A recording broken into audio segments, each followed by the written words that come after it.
Let's talk to Peter Hitchens. Peter, very good morning to you. Good morning. So, here we are. Trump has approved an Iran attack plan. I'm interested in your thoughts. Well, it's astonishing, isn't it? When I was saying to a lot of people before Donald Trump was re-elected that I had no time for him and I thought that he was probably a danger in the office of president, they said, no, this is a man who doesn't want war. That is the distinguishing factor of Donald Trump is that he's against forever wars and has said so. And I said, well, I'm not sure I believe that because of his performance back in 2018 when he actually torpedoed what appears to me to have been a perfectly satisfactory peace agreement between Iran and the Western world and set in motion all the events which have now led to this outbreak. And now he's talking seriously about unconditional surrender. I believe he's discussed the assassination of the leader of Iran. And he said that he's approved in principle an attack on Iran. And here we are back again in the world of George W. Bush, in which the United States is immensely powerful militarily and is therefore prepared to undertake actions which can hugely unbalance the world. The problem is it may be very powerful militarily and have the biggest and best bombs in the world, but it's proved to be very poor at building new states after it's destroyed the ones that existed before. Yeah. One thing particularly of Iraq and also in Afghanistan, where all the efforts of the United States over many years were totally defeated by the Taliban, who are now back in charge. So is this wise? The obvious answer is no.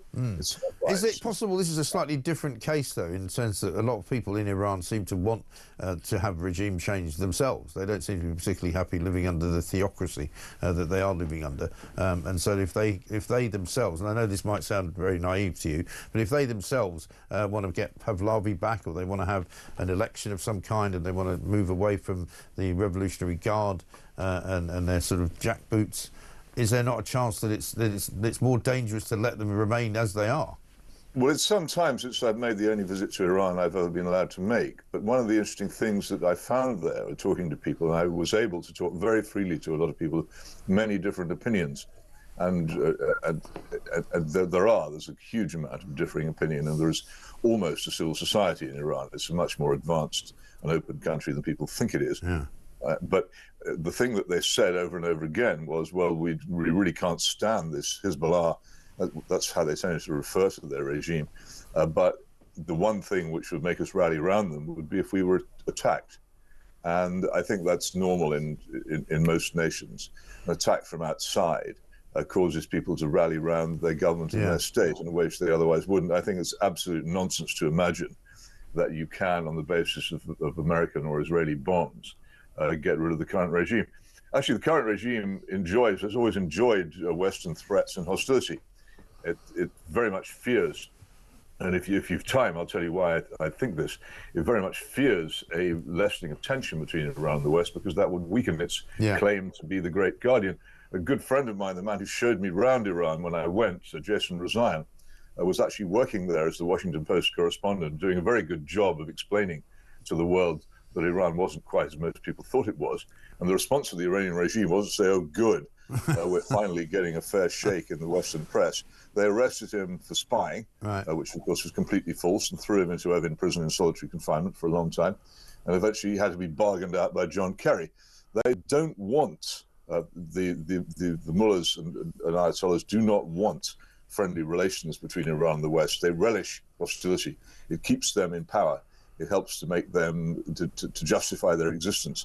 And one of the things that I rejoiced over when in 2015, 2016, Barack Obama, whom I don't have much time for, on this occasion, managed to put together a very intelligent deal to reduce sanctions against Iran in return for Iranian promises that they would reduce their nuclear program and indeed allow international inspectors to examine it, was that this would, in the long term, weaken the Ayatollahs and make it possible for Iran to emerge again as the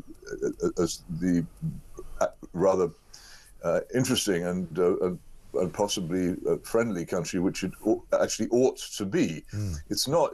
People really don't think because it's in the Middle East they equate it with all the other countries there. It absolutely isn't. And I used to urge people to go there to see for themselves how very different it was from the rest of that part of the world. And would have a lot of hope for it if only the regime could be removed. But I do not think that showering Iranian cities with bombs is going to bring that about. You don't hear much about it. Actually, the New York Times has finally done a rather good job this morning on the number of Iranian civilians who are being killed in all this, and putting names and faces to them, which I commend to people, because apart from anything else, it will tell you, again, what sort of society Iran is and how comparable it is to our own in the terms of the literacy and knowledge of the people. But the one thing absolutely extraordinary how friendly individual Iranians were to me as a person from the West as well. But what you haven't mentioned, of course, is their sort of, proxy support of people like Hamas and Hezbollah and the Houthis. Oh, no, so that's indefensible. But what I mean is that is not just a clear and present danger to Israel. It's a danger to ships in the Red Sea. It's a danger to us in this country. You know, there are things that they're doing by supporting those terrorist organisations, which presumably can't be allowed to continue. Well, is the wisest response to that to start what could be, I won't say a world war, but an extremely intense regional war? Nobody knows how bad this could get. But you perhaps remember 1973 and the Yom Kippur War, when the Arab countries attacked Israel and did serious damage. And one of the results of that was a huge increase in the price of oil, which absolutely transformed the economy of the whole world and made life a lot grimmer and darker and poorer for absolutely everybody. If the Iranian government decides that it's going to pull out all the stops that it has, then one thing it can do is attempt to close the Straits of Hormuz. And the effect of that on oil supplies to the whole world would be colossal, and the economic effects to many, many tottering economies in Europe might be catastrophic. You have no idea what sort of Pandora's box we're opening here if we proceed with this. Is this an intelligent way to do it? I see no sign of intelligence at all. I also think that Donald Trump has completely betrayed his supporters. You'll note the way that Tucker Carlson, who's often been one of Donald Trump's principal supporters in American media, is very much attacking the Trump statements that he's preparing for war. And an awful lot of MAGA supporters are saying, well, hang on a minute, we voted for him precisely because we weren't going to get any more of these forever wars. That's what he said. Yeah. Why is he doing this? It's a voluntary action. He doesn't have to do it. And he doesn't have to do it, but I'm not sure I agree with you. Justify this sort of behaviour by the fact that Iran's behaved badly. You can't say, right, because Iran's behaved badly, we must engage in an enormous bombing campaign whose long-term consequences we simply don't know. Yeah. No, but I don't think Trump does. I think your earlier statement was right. I don't think Trump does want a forever war. I don't think he does want a war. I think he sees this as an opportunity to end Iran's dominance of the region and their ability to influence so many terrorist groups around the region and around the rest of the world. And I think that's how he sees it. Whether he's right about that remains to be seen, and it's a risk, no question, as you say. But I don't think he wants an actual long, drawn-out war. I don't think that would be in any way what he would want. He may get one whether he wants it or not. The problem with war, demonstrated over and over again in the past 25 years, is they're terribly easy to start and immensely difficult to end. Yes, well, we shall see. Let's talk about matters closer to home. You've been tweeting quite a lot about the abortion revelations of the week that we've been in. Quite a lot of people quite staggered, really, how quickly this House of Commons was able to push through a bill which wasn't really discussed very much. It's certainly in common parlance, in the sort of in the, I don't know, the common rooms of the country, if you like, or in the pubs, or in the in the arenas that we would normally talk about it all. And now the House of Lords are looking to try and slow it down a bit, I think. Well, yes, indeed. But here's the point. Why are we getting so exercised about this now? I've often written against and spoken against the incredibly relaxed laws on abortion in this country over the past many years. And I get precisely no response from general public opinion, and particularly from supposed conservatives. It's been almost 60 years since the 1967 Abortion Act, pushed through the House of Commons by David Steele with a lot of covert support from the then Labour government, came into being. And since then, there have been more than 10 million legal abortions in this country. That's 10 million people who can now be alive in our midst. aborted before they could be born. If you don't like abortion, and I frankly don't, and I think that there are very few circumstances in which it can be justified, I'm sympathetic to those who think there are none, but there are interesting cases which can be gone into. If you don't like it, then there's been a very long time to do something about it. The Parliament has never rode back an inch on that 67 Act. What's happening now is a consequence of the increasing change in the way that abortions are conducted. Instead of being surgical, where the baby is destroyed in the womb by some sort of intervention, it's medical, where the potential mother is given a pill which causes a miscarriage, and so this can be done pretty much at home by post.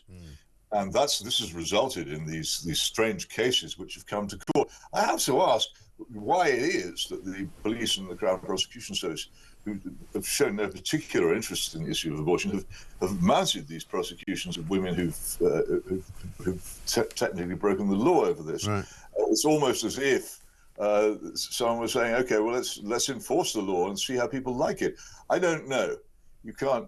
But the other thing is that those who say, "Well, this change in the law is outrageous because it puts women in this very strange position of being able to, on their own, conduct, as it were, a self-abortion incredibly late without medical assistance."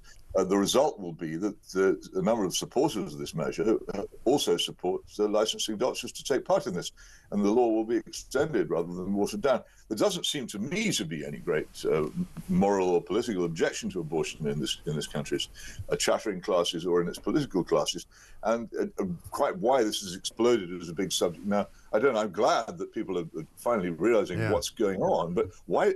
What kept you? What took you so long? I think it's partly because people, generally speaking, whether they agree with the current laws or not, probably thought that they were pretty much doing a job that was okay, in the same way that... it wasn't. It's grotesque, the amount of abortion going on. Well, yeah, but what I'm saying is... It goes up. It was what David Steele and his supporters claimed was this would be a rare thing, that it would just be there as an absolute backstop for those who were in deep trouble and had to be rescued.